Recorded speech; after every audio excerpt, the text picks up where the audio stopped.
and syndicated columnist Charles Krauthammer.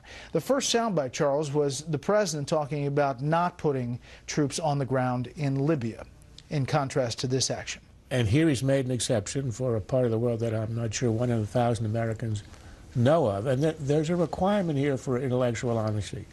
You don't have to oppose this mission to say that the president's statement in which he says that I believe that this furthers U.S. national security interest is complete nonsense. The group is attacking locals. It is a humanitarian operation. Perhaps we ought to do it for moral reasons, but the pretense that it has anything to do with the national security of the United States is wrong, and the implication is wrong. These aren't people who target Americans or have any ambition of attacking the United States. If you want to make a humanitarian mission, say it openly and said that's the only reason, and we can have a debate in the country as to whether a president ought to deploy purely for moral reasons, which raises a lot of questions. Why here and not there? One other quick issue, if I could. Why do you do this with a press release on a Friday afternoon without any explanation, speeches, even remarks? The president says that these people have been attacking for 2 decades.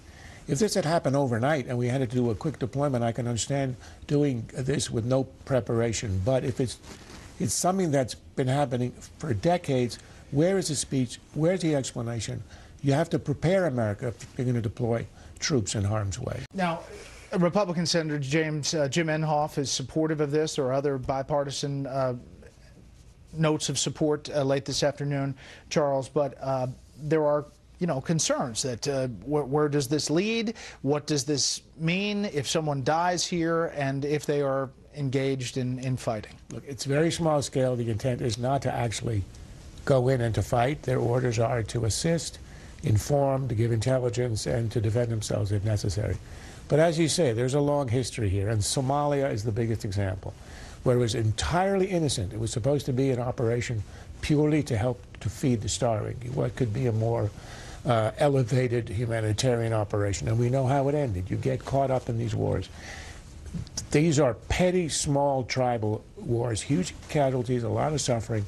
But for a world superpower to get involved and not be aware what it can lead to, I think can be a big mistake.